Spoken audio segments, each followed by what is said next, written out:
Hey, what's up? This is DJ Thunderous. I'm here with Issa Brutal from the awesome band Self-Disgrace. How are you today? Hi, I'm doing fine, thanks. How are you? I'm doing good. Could you give everyone a history of Good. the band, please? Yeah, sure. Okay. I started Self Disgrace back in 2007 when I met the previous singer, the first singer called Sangre de Lin.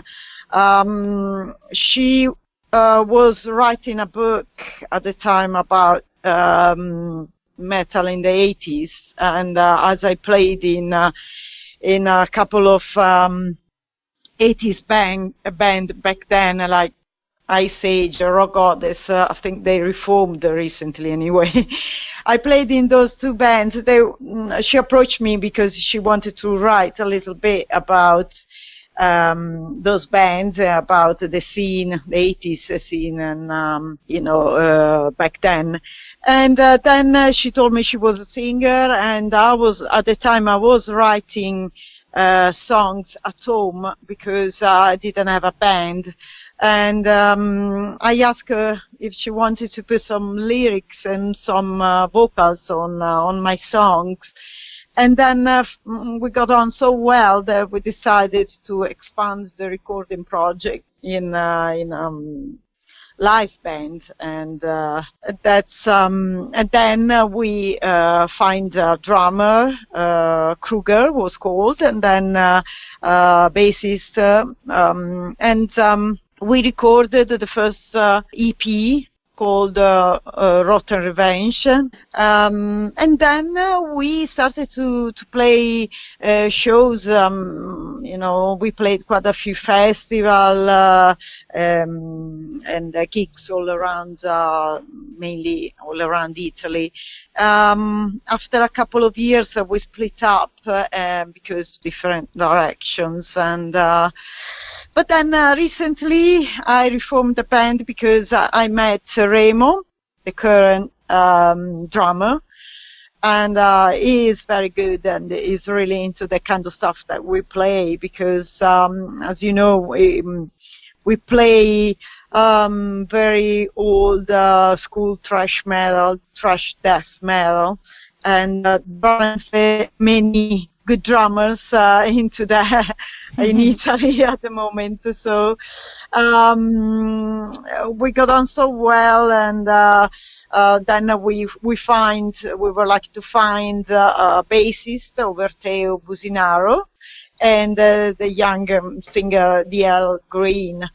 So we've been with this current lineup. We've been together for a couple of years now, and we already recorded a debut album called Partner in Crime. Cool. And then we just released the new album Fetus in Fetu, which we are trying to promote at the moment. Yes.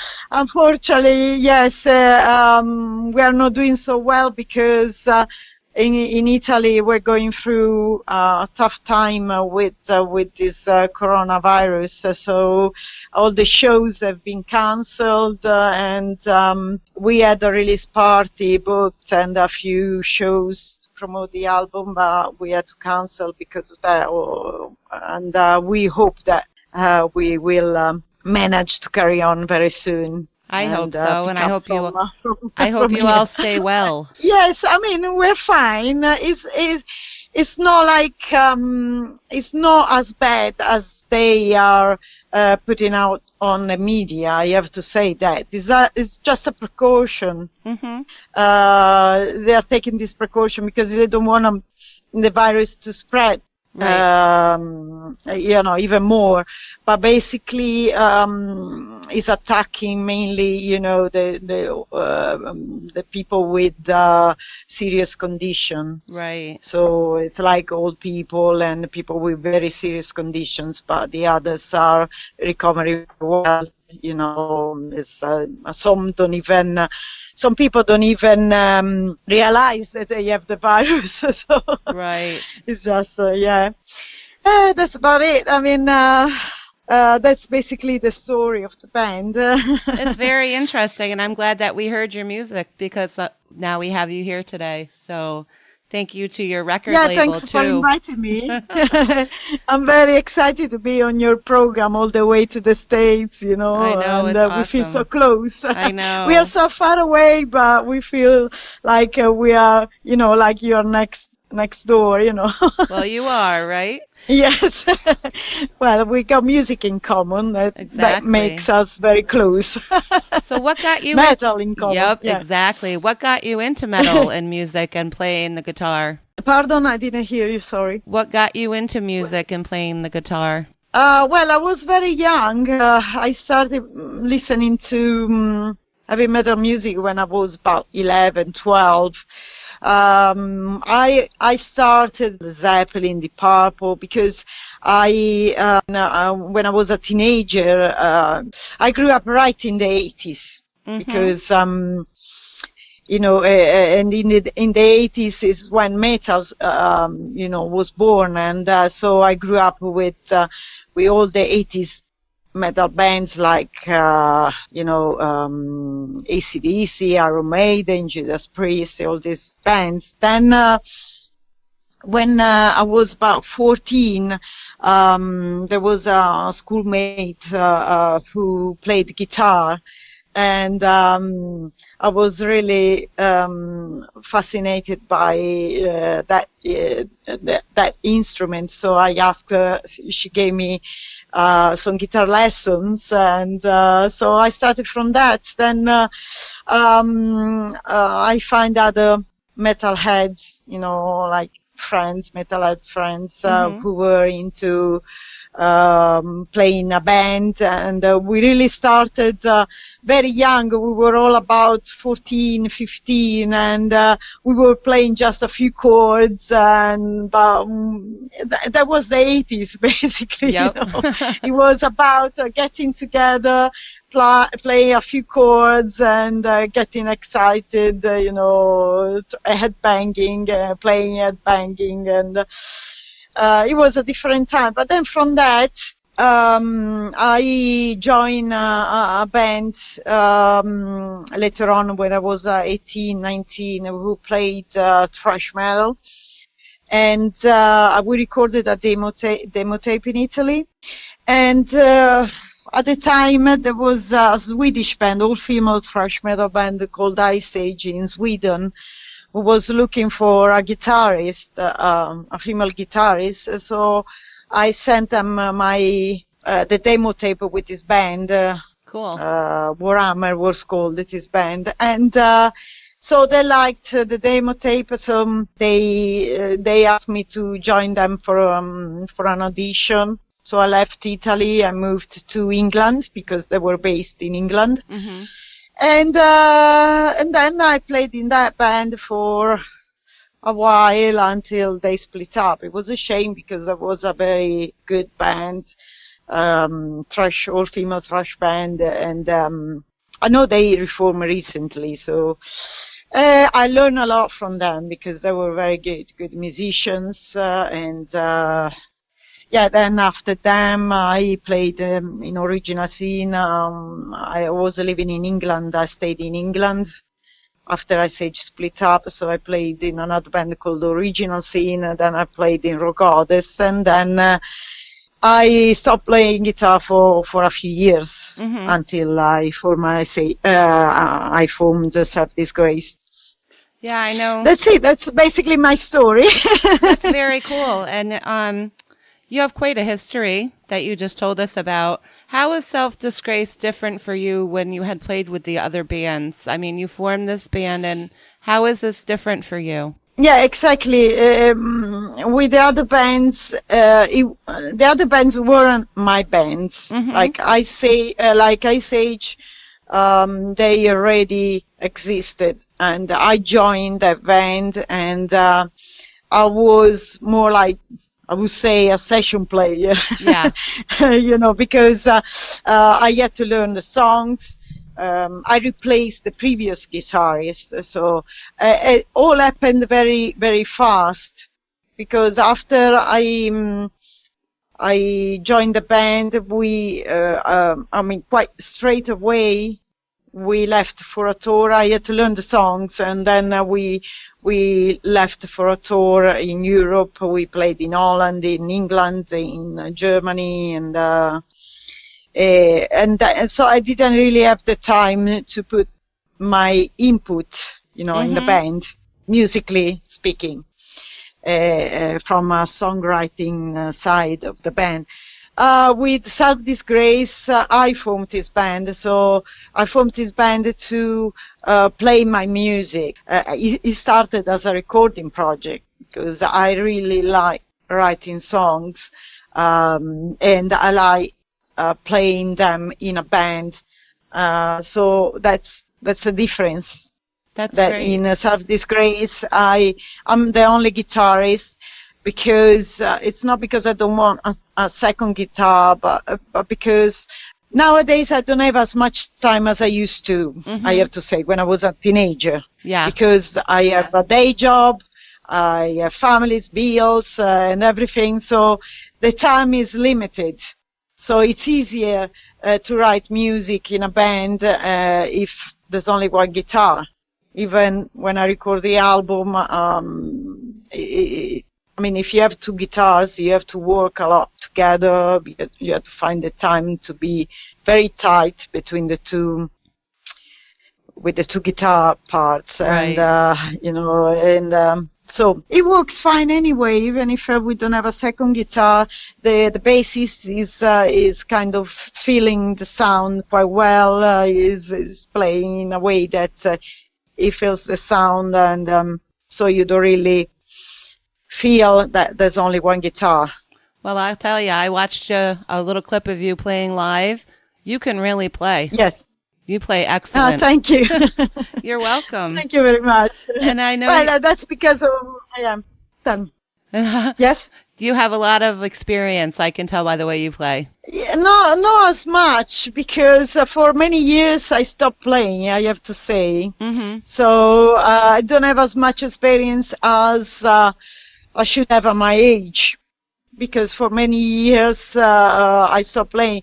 But I made some quality experience, I would say. I mean, in the years that I played back, like in the 80s, I worked with very good musicians, very professional musicians, experienced musicians back then. So I carry this kind of quality experience that makes me appear like I have more experience than I have. And I don't know if you understand what I mean. Yes, I do, but I know you enjoy what you're doing. Maybe I meant to say it that way. Yes, especially the passion is driving me, to play, to give my best. Right. The passion for this music. Now, is it a struggle being a female guitarist? If, people's reactions, oh, she's a female, she's playing guitar, Have you had any of that through your experience? Nowadays, not much, I have to say. Actually, now I'm quite proud because people consider me a guitarist, not a female guitarist. So in the past, it was hard for a male band to consider to have a female musician, because they would think of female musicians like inferior to them. They couldn't play as good as male musicians. Nowadays, no, I don't feel that much struggle anymore. I feel like any other male musician, so that's good. I really like that. That makes you happy, right? Yes, especially. I mean, I try to be at the level. I mean, I have to say that some female musicians are still not very professional nowadays anyway, because I've seen I had to do with female musicians who are not that professional.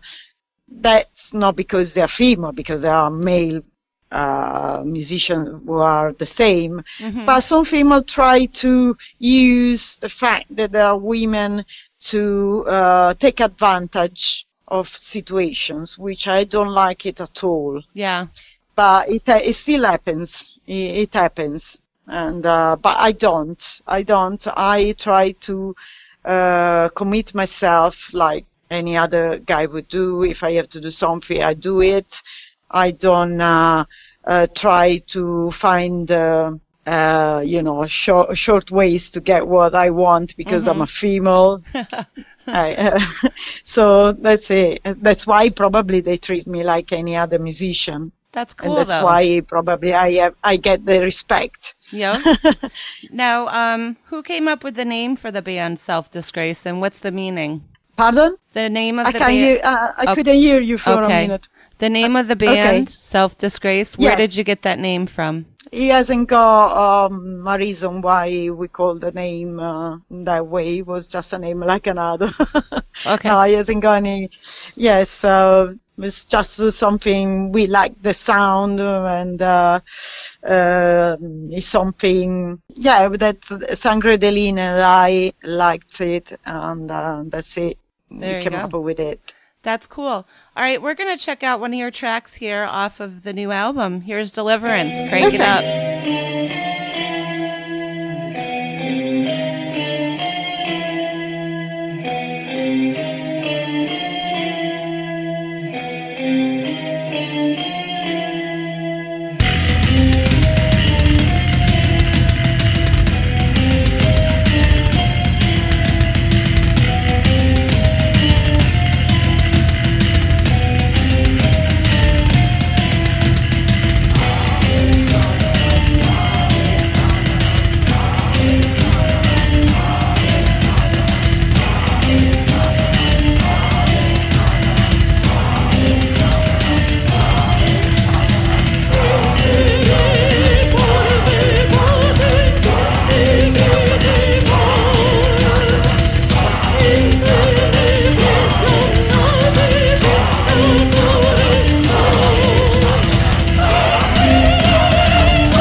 great. That was Deliverance. Actually, I believe it's the first track that I heard, and it's really catchy, and I love the vocals. She has great voice.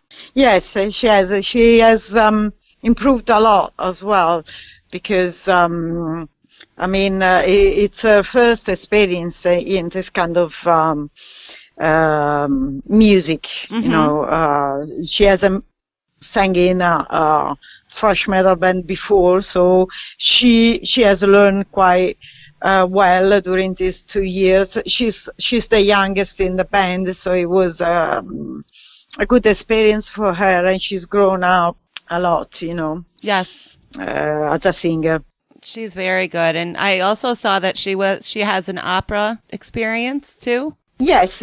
I think it can be a bonus in a band because of the technical side of you know, like you learn how to breathe while you're singing, all the stuff. Even in Deliverance, you can hear some opera vocals, you know.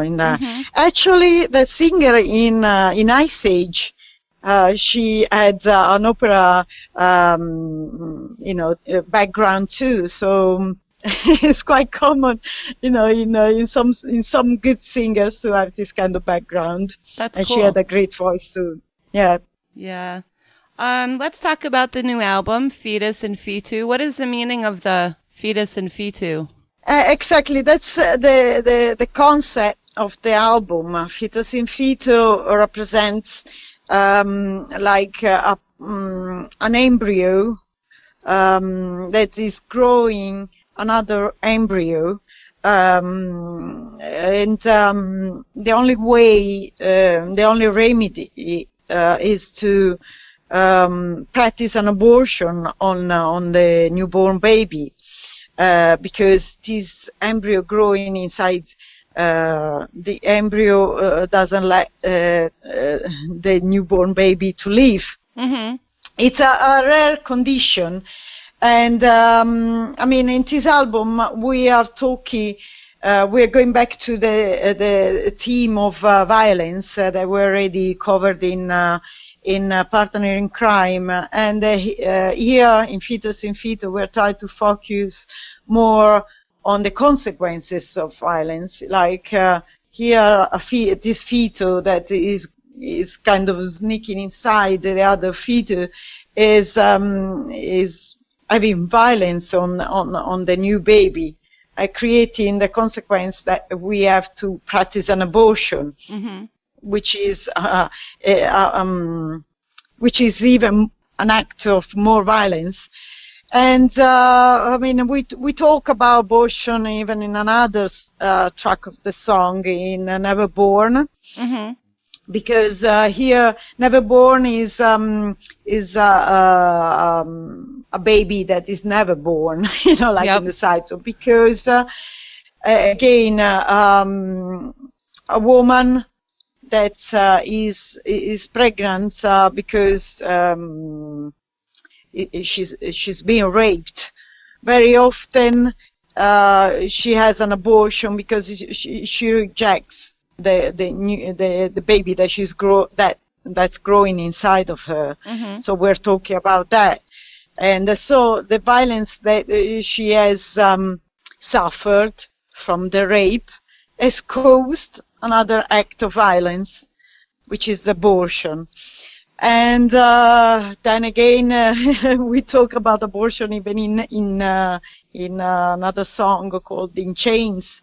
We talk about some countries where abortion is still illegal. In some parts of the earth, there's still, you know, abortion is still illegal. So the women who want to have the right to practice an abortion, they can't, and if they do, they go to prison. Right. That's the title, In Chains, you know. Cool. They are in chains. I'm saying cool as in it's a cool song. So, well, the thing is, it's a strong concept, and it is covered the hardcover is quite strong too, but at the first impression you would think it's a brutal hardcover, more gore rather than the thrash metal. But we commissioned that artwork because it represented the concept, as I said, of the album. Right. That's why it's not just for the sake of it that we had this strong artwork, the fetus in fetu. It has a meaning. And who did we want to represent it. Yeah. Who did your artwork? It was an Indonesian illustrator. It's a very good one. It's Agus Zoa, and he did the hardcover of our debut album too, Partner in Crime. So we really liked what he did for our first album. So we decided to have him again as our illustrator for this album. All right. Well, you did mention the song In Chains, so why don't we crank that up right now? Here's In Chains. Yeah.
right. That was In Chains. I know you all heard Isa talking about that. Could you tell everyone about that track again, please? Okay. as I said, In Chains is one of the think fastest songs in the album, quite thrashy and aggressive. And in this song, as I said, we talk about abortion, the illegality of abortion in some countries. Like in some countries, women don't have the right to have an abortion if they wish, but they have to go illegally, and sometimes they are put in prison for that. So they are in jail because they're not free to do what they want, to have the right to have an abortion if they wish. Yep. Now, would you be coming up with any videos for your new album, or no? Well, yes, we hope so. We are thinking about that as soon as we find the time, and as I said, we start going again after this virus outbreak. We start working again on the music, on the live side, and we will probably make a video, an official video, music video for. We're not sure. Maybe Neverborn or maybe Deliverance. We haven't decided yet. Okay. But cool. we will. Now, I know you did a lot of touring in 2019 and played out live a lot. Where did you go in 2019 to play out? Well, we played a lot in Italy because it's easiest for us. And we played in Milan, quite a few shows. We played a festival, Blood in Gerenzano, with Necrodeath, another Italian band, thrash metal band. Then we played in Treviso, in Florence, we played in Genoa. Yes, mainly in the north of Italy, but we are planning to go to Germany very soon. Hopefully. So we want to go out of Italy when they let us do that. Right. Well, that's why at the moment. That's why I figured I'd talk about your older shows, because you said everything for 2020 was canceled so far, so I didn't want to have you speak about upcoming shows if you have this going on there. No. I mean, at the moment we can't plan anything, but we will soon. Well, hopefully. You should do what they did in the old days. Just go and play outside on the street and just have a concert for everybody. Yeah, no, but they don't let you. They stop you. It would be nice, though. Yeah, no. I would play anywhere. I don't care. Yep. When you're playing live on stage, what's it like to be Self-Disgrace? Well, we got lots of energy. We got good feeling. We feel like we're playing very tight, and we play like all very close to each other, like a very close band with lots of energy. We are on the same line. We hope that we can pass that kind of feeling to the people who come and watch us. We try to give that impression, like we are really into what we are playing, and that's why for us it's very important when we play what we like. We don't go with what's more trendy at the moment, right. Because thrash metal and death metal are not the type of music most followed in Italy, I have to say, even in the metal scene. But that's what we like playing, and that's what we feel, and that's what we want to pass when we play on stage. That's awesome. All right. We really enjoy what we're doing. Yep. All right, we're going to check out your last track here. Here's Cruel Tribulation. Crank it up. Yes.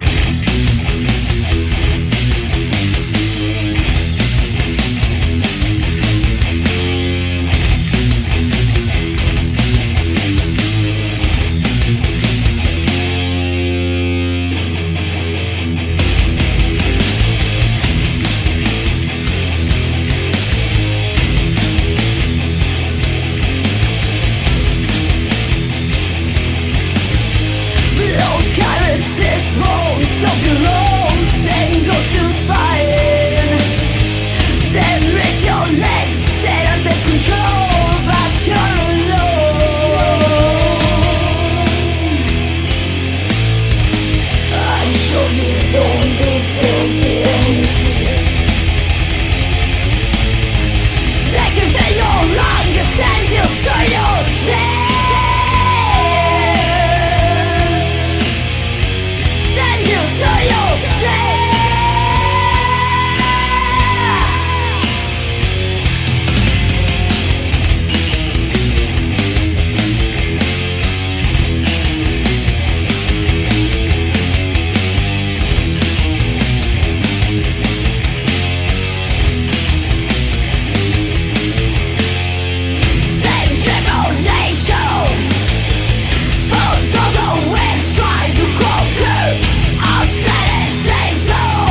That was Cruel Tribulation. Can you tell us about that track, please? This song is more laid back, you know. It's more like a typical Metallica song. It's more into that, and like the new Metallica. It's got lots of melody into it. It's got like a solo part into the song with a blues solos. We tried to do something different there. It's still quite aggressive, but we slowed down a little bit with Cruel Tribulation. Yep. And yes, I mean it's the last song on the album, and I mean I really like that song. It's very good. It's not as aggressive as the other ones, probably. It's more melodic, but it's quite catchy and strong and heavy. Oh, that's cool. Are you guys in, being that you're having time off right now because of everything that's going on, are you writing new music or just practicing, or what are you guys up to right now? At the moment, even the rehearsal rooms are shut. Oh, boy. So no, but we should start rehearsing soon. Maybe 1 week or 2 weeks. They should open again. So we start. So at the moment we are not doing much, but then we have the time to have interviews. There you go. And sell your We got merchandise. plenty of time to write new songs, practice the instruments at home, and so writing new songs. So we are doing other things. Maybe when we are busier, we can do it, and That's a we good try thing. to do the best of this time too. All right. Now, where can your merchandise be purchased so everyone can, grab a new CD and any of your Okay. merchandise? The 7th of March is the release dates of our new album, Fetus in Fito. You can purchase the CD together with the debut album, Partner in Crime. You can contact us directly on Facebook, or you can purchase it on Bandcamp. Just look for Self-Disgrace. Or in the States, we have our local distributor. If you are in the States, you better buy it from Malevolence Records, our Yep. label, because then you'll have the CD in a very short time. Instead, if we have to send it from Italy, it would take quite a while. Mm-hmm. So you can buy the CDs from Malevolence Records, both of the CDs, Partner in Crime and Fetus in Fitu. So just look for Malevolence Records. You can find them on Facebook, on Bandcamp, or on CD Babies, Yep. wherever. Wherever. On the digital platform, you can download the albums Mm-hmm. on the digital platforms. Okay. All right. That's it. Well, thank you very much. Is there anyone else you want to give a shout out to out there? Anybody at all? I'm alone at the moment. Okay. Okay. Well, You mean? anybody, fans, parents, uncles, Okay. neighbors? Sorry, I didn't hear you well. What you asked me. Sorry, I okay. misunderstood. Okay. Yes. Just get in touch with us for anything. We're very excited. We are very happy to hear from you from all over the place, in the States or wherever you are. Just for anything, get in touch with us, talk to us, post anything on our page, on Facebook, Instagram. We are very available to our fans or whoever likes our music. Awesome. So, yes. All right. Well, can you do a shout out for the radio station, please? This is a brutal guitarist in Self-Disgrace. Tune in to the Thunderhead show and metaldevastationradio.com, where metal brings supreme. Awesome. Thank you so much.